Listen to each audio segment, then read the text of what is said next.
Welcome back to my channel.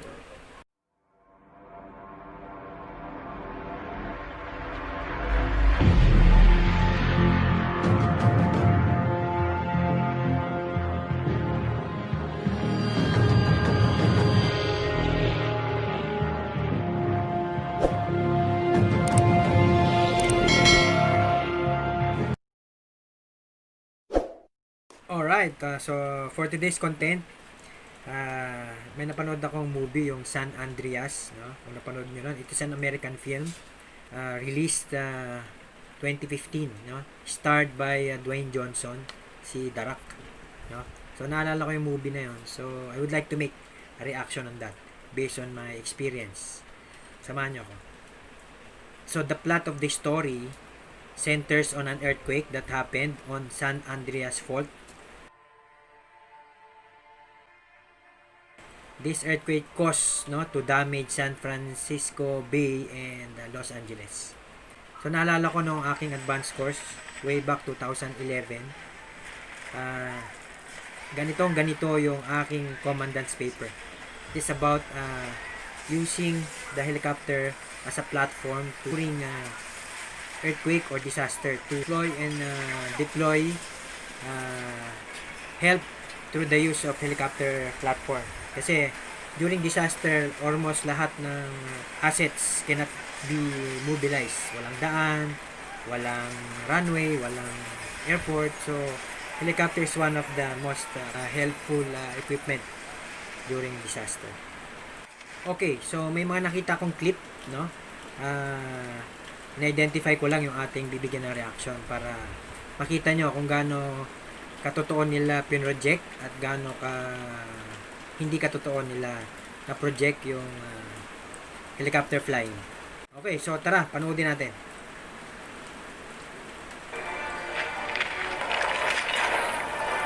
So on this case, parang may nadisgrasya ang isang commuter, no, using his car. Parang siya, nalaglag sa isang bangin. Makikita niyo. So, ito na yung crew, pilots and crew. So, yung crew nambubola. Nambubola pa si reporter. Okay, no? So, nambubola si crew dito sa reporter. So, nagkaroon siya ng comment. Cute but not bright. Okay, no? So, yung gamit nila helicopter, a Bell manufactured helicopter, no? So-called Bell 412. So, sa Philippine Air Force, meron na tayong Bell 412. So, to give you an idea, ano ba yung specifications ng Bell 412 compared to UH-1H, yung matagal nating ginagamit. So, ang eroplanong ginamit nila is Bell 412, no? Meron na tayo niyan sa inventory ng Philippine Air Force, Armed Forces of the Philippines. As a background, ang Bell 412 is parang apo-apo na ni Bell 205. Bell 205 is yung famous na UV o yung tinatawag na utility helicopter 1, no? Yan yung ginagamit pa until now na meron tayo. Ang pinakalolo niyan si UV. Tapos itong si Bell 412 is parang mga anak-anak niya naman yan. Si UV na-develop yan noong 1952 but first flew on 1956. Very vintage yan, very famous yan during Vietnam War. While si Bell 412 na gawa yan ng 1970. So in terms of length, halos magkasing haba sila, 17 meters. Mas mahaba pa ng konti si UH-1H, no, ng 0.4 meters, 0.3 meters. So in terms of capacity, si Bell 412 can accommodate 13 passengers, while si UV can accommodate 11 passengers. So in terms of maximum take-off weight, no, yung pinakamabigat, yung bigat na pwede niya i-take off is 5,300 kilograms. Almost 5,400 kilograms si Bell 412, while si UV is 4,300 kilograms. So they have a service ceiling na pwede silang umabot ng almost 19,000 feet. In terms of cruising airspeed, mas mabilis ng konti si Bell 412, no? Lumipad ng mga 140 cruising speed, 140 miles per hour cruising speed, while si UV 120 cruising speed. Yan, okay na sa kanya. Yan, hinahanap nila, nakita nila. Nakita nila nasa ilalim yung pasahero ay yung biktima, yung nag-crash. Sumabit yung yung sasakyan. So what they did is they made hover attitude ng eroplano. Hovering is one of the advantage ng isang helicopter, no? Because they can fly on a steady state, no? Maintaining an altitude, maintaining zero airspeed without you moving, no? So yan yung hovering. So ang isang nakakaligtaan ng karamihan during hovering is yung downwash.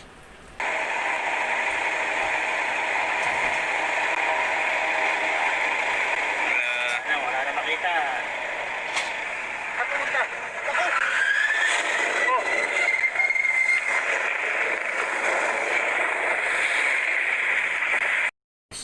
For an aircraft or an helicopter to hover at a steady attitude, it has to balance every forces that affects the flight. Andiyan dyan yung forward or yung thrust, yung drag, yung lift, no? Andiyan dyan lahat yon magkakasama. So, center of gravity, you have to maintain the center of gravity. So, napaka-critical niyan. So, ang ginagawa nito, hino-hover nila at ina-assess nila yung paligid kung paano nila i-approach na i-rescue yung biktima.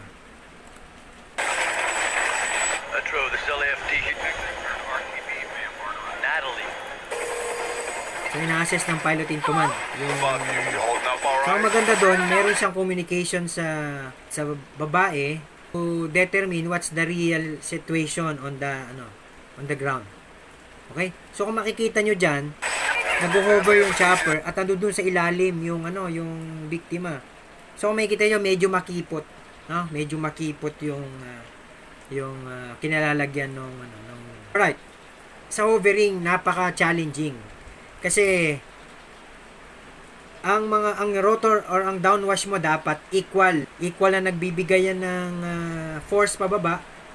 So dapat equal din ang balik niya for you to be on a hovering state. The moment na magkaroon ng unequal force sa downwash or rotor wash, magkakaroon niya ng effect sa balik sa aircraft mo, no? Kung ang flow ng air is pantay dahil flat surface ang binabag sa kanya, very normal na pantay ang balik. Pero in this case, wala siyang binabagsakan na rotor wash. Uneven yung terrain. So most likely yung balik ng hangin sa kanan is iba sa balik ng hangin sa kaliwa. So nagkakaroon ng ng uneven rotor wash sa eroplano, no? So ang tendency niya sa piloto is he has to kakapain niya, constantly kakapain niya yung center of gravity ng eroplano dahil nga uneven yung balik ng downwash ng eroplano. Malaking epekto niyan. That is excluding pa yung hangin na galing sa outside force. Kasi yung hangin na sinasabi ko is galing pa sa eroplano. Wala pa yung hangin galing outside force. So very skillful dapat ang pilot kapag gumagawa ng ganyan. Alright? Biktima. Stay calm, honey. See your way in. Kita nyo si Darak. Siya yung nasa kanan. So, generally, ang mga nasa kanan, yan yung mga pilot in command. Yung mga nasa kaliwa, ang mga co-pilot. So, mapapansin nyo yung helmet niya. Ganyan din yung ginagamit natin, no? Na military helmet. May visor yan. Clear visor, may dark visor na pwede mong ibaba. Okay, so incorporated na dyan yung mic for your audio, for you to communicate to all crew sa left, right, gunner at saka sa co-pilot. Tapos you can switch frequencies para makausap mo ibang eroplano or ibang frequency through changing the frequency on your radio communication set. Okay? On to something. Here we go. Alright. Oh. Okay. Kung mapapansin nyo, nag-hover sila sa taas. Sinabi ko masikip yung ilalim. Biglang nag-maneuver si pilot in command na pumasok sa On to something. pinaka sa ilalim, no? Pumasok siya. Hindi ko mawari kung bakit niya ginawa yon, no? Kung ang hovering is very challenging na, yung ipasok mo pa sa ilalim, that could be done. Ang problema, malapit ang mga obstacle, no? Malapit ang obstacle. It's very risky and unsafe na gawin yon dahil the moment na doon nga sa hovering, nagbibigay ka ng rotor wash, kapag binak mo to the left at slide mo at pumasok ka sa ilalim, maybe pwede mo magawa at maipasok. Ang problema dyan, paano mo ngayon may lalabas? So yun yung nakita kong parang unrealistic based on my experience na ang hirap gawin, na parang napaka-risky gawin, no? Tapos hindi mo alam kung paano ka lalabas. Kasi kung gumanon siya, ibig sabihin may pinasok siyang parang terrain na hindi kasya yung eroplano na bababa lang basta, no? Ganon. So kung makikita nyo, parang ganito. Parang may ravine, andito yung kotse, no? Diyan. Parang nahulog. So parang ganyan, no? So dito yung chopper sa taas.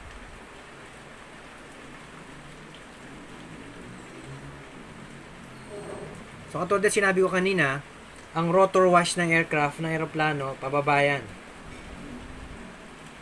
So normally,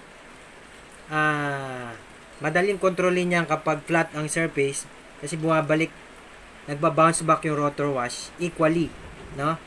So madaling i-hover or i-steady state ng lipad. Ngayon, sa ganitong situation, wala siyang binabalikan na hangin, no? At uneven yung terrain sa gilid. Ang tendency niyan is babalik yan sa eroplano unevenly kasi dito babalik down sa kabila. So it will be a disturbing factor para sa hovering state ng eroplano. This is not considering pa yung hangin from the outside, no, sa kabilaan kung saan manggaling. So very challenging, no, kaya dapat skillful ang piloto diyan. So ang nangyari dito, nakita mo kaya nag-bank siya tapos bigla nang slide, no? So parang ang ginawa niya, tinry niyang ipasok dito yung chopper, no? Gusto niya ipasok dito.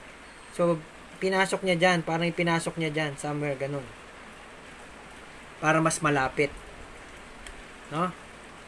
Ngayon, sabi ko nga, hindi makatotohanan na gawin yon kasi very risky, ang lapit ng mga terrain, ng mga cliff. Konting mali mo lang diyan, sasabit.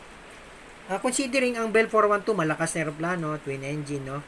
It can hover steadily, but very risky yung hangin na hindi mo makayang ma-predict, no? So very risky yan. Ngayon, nakapasok siya diyan, pwedeng magawa yan actually. But ang problema, paano ngayon siya makakalabas? Isang isang factor paano makalabas kasi hindi mo nakikita to, blind spot to. Itong point na to, blind spot.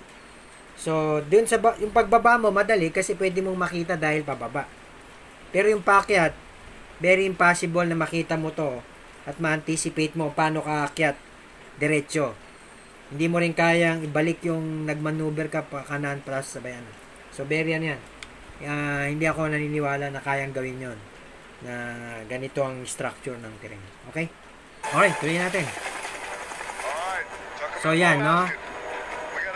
Papasok sila, nag-hover sila, ready na yung rescuer, gagamit ng hoist. Ang tawag sa ganitong operation, static hoisting. Naka-hover ang aeroplano, mag-hoist sila using helicopter hoist, magbababa ng tao. So, static, ibig sabihin steady hoisting ang tawag dyan. Ano? So,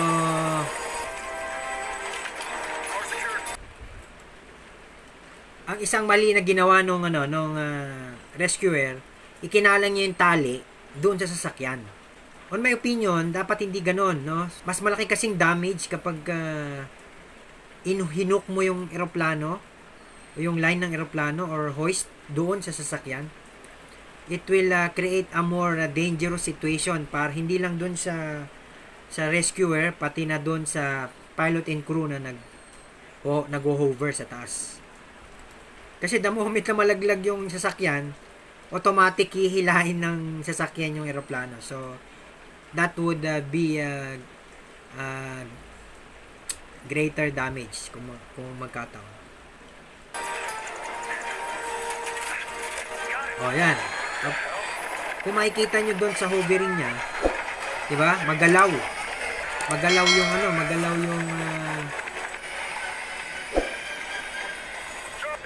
alright? Up.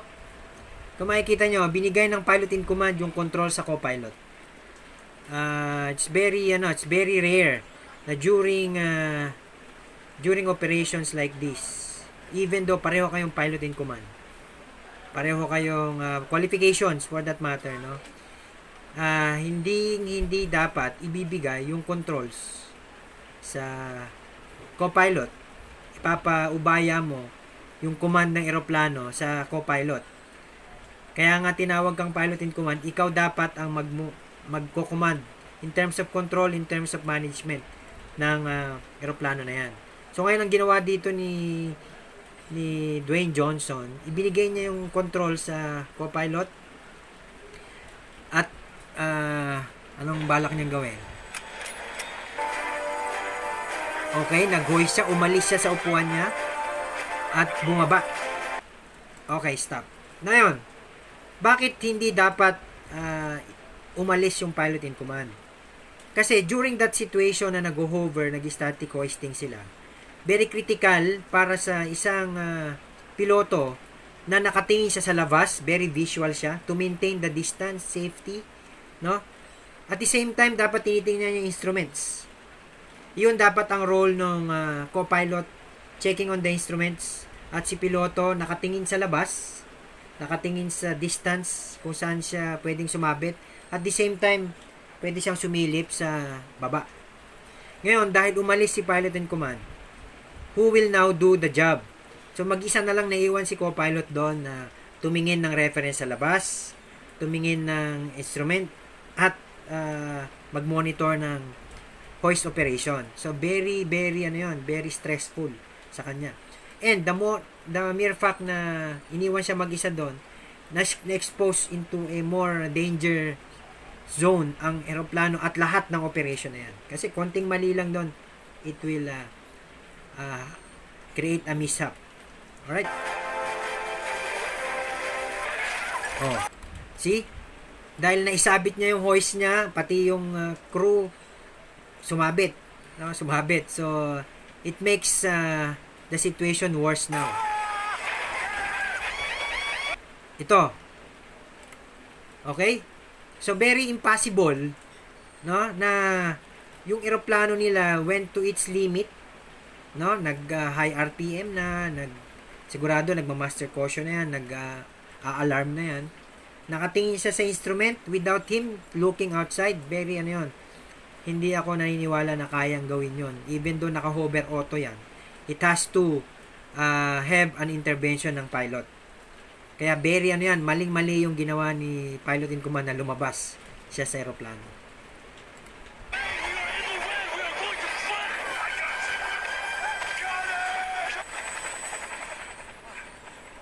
Okay, no? So, naging successful, pero no yung ginawa niyang ganon, no? The moment na may mangyari, it would be his responsibility. Okay? So, yung next video natin, panoodin natin. Okay, itong next video natin is after na nag-earthquake, na-rescue niya yung misis niya sa ibabaw ng building. No? Sa ibabaw ng building, pinapunta niya sa ibabaw ng building habang nagko-collapse yung mga building. So, dun niya ni-rescue sa taas ng building. So, what's left of it? kaya na kasama niya yung misis niya sa flight. No? Alright, nagka-engine trouble, nag-engine quit. Normally, sa Bell 412 o sa ganitong aeroplano, dahil dalawang engine, pag nag-quit yung isa, you can still land. No? You can still land kasi may isa ka pang engine. May mga change of procedures lang, may mga procedures ka lang na dapat sundin for you to land it safely. Unlike sa UE, isa lang ang engine, the moment mag-quit yon, you have no other choice but to make an auto rotation. No? You have to make an auto rotation. So dito, it seems Must have been that hill we took. We're gonna crash. ah, okay, nag-dive siya. Dive. Okay, so sa ginagawa niya, I presume, nag-quit yung dalawang engine. Ang ginawa niya is nag-dive, tapos umangat, nag-dive. Ano? As per experience ko sa performing auto rotation, pagka nag-quit ang engine mo, you have to realize three things first. No? Yung tinatawag na MAL. No? Maintain, unang-una M is maintain aircraft control. So, pag nagkaroon ng engine failure, ang nangyayari dyan, magkakaroon agad ng yawing effect sa helicopter. No? Either it will go to the left or go to the right. So, you have to maintain aircraft control, whatever happens. No? So, yun ang unang gagawin mo. Pangalawa, A, analyze situation, what happened. No? Katulad dito, kung dalawang engine ang nag-quit, so, ibig sabihin, totally wala kang engine. Kung isa lang, baka you can still land the aircraft o kaya baka partial lang yan. So, iba-iba ang approaches sa mga different situations. So, you have to analyze before making a decision. So, dapat mabilis kang mag-isip dyan. Kaya, ang emergency procedure sa isang piloto, lalo na sa helicopter pilot, dapat yan automatic, no? Kaya matindi ang rehearsal pag ganyan. Then, last is L, you land as soon as possible or practicable. Hindi kailangan possible ang landing kapag manageable ang situation. In this case, dahil emergency na yan, engine failure yan, so land as soon as possible yan. So, ang una mong gagawin dyan is you have to look for a landing spot. Kung ano yung nandiyan dyan sa harap mo, sa tingin mo, kayang abutin, yan na yon, i-commit mo na yung sarili mo dyan. O kaya sa left or right. So, kaya sa isang helicopter pilot, you are always looking for open spot. No, in case of emergency, you can land. No? So, ang ginawa niya is nag-dive siya. No? Kasi ang pag sinabi nating engine failure sa helicopter is para ka nawalan ng engine power. So, wala nang saysay yung blade mo for you to maintain a flight. So, ang mangyayari, you will go on auto rotation.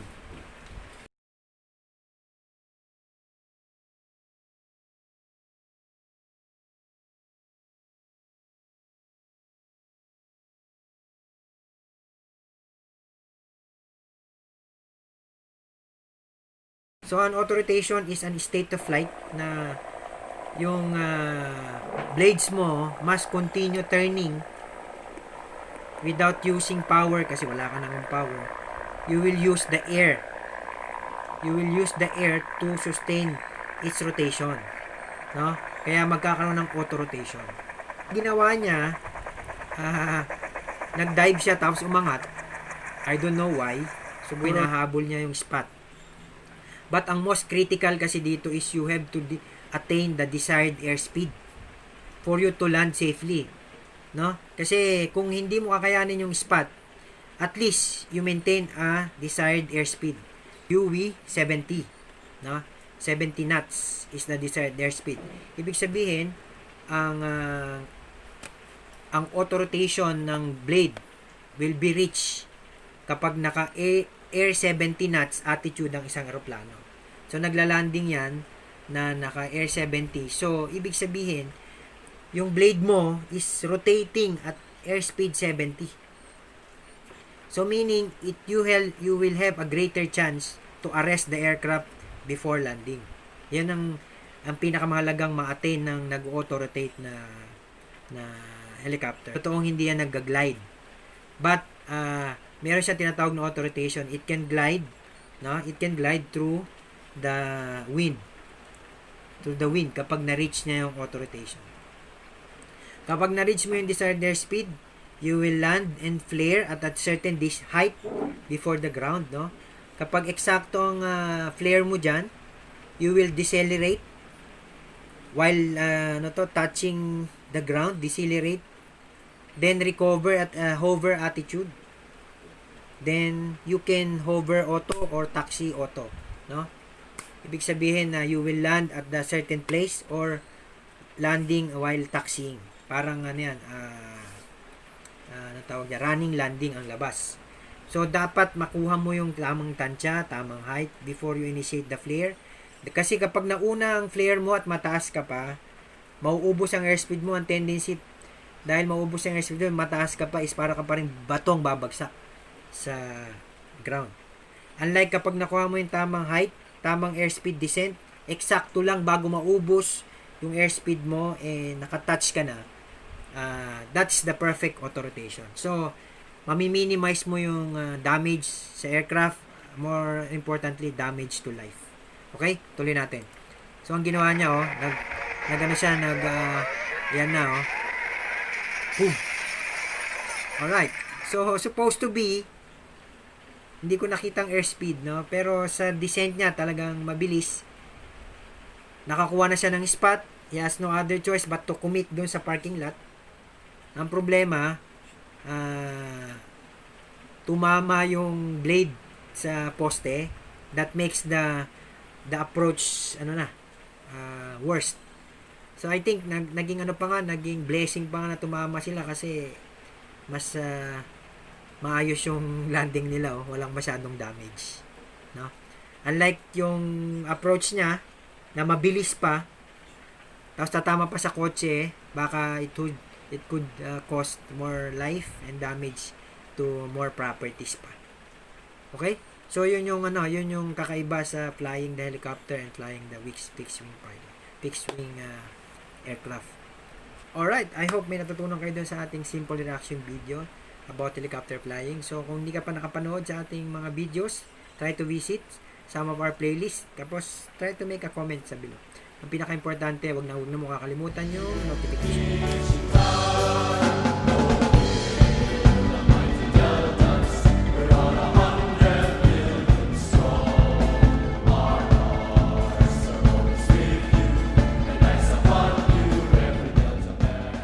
Okay, thank you for watching. Again, this is Bumper 526 Horizon signing off.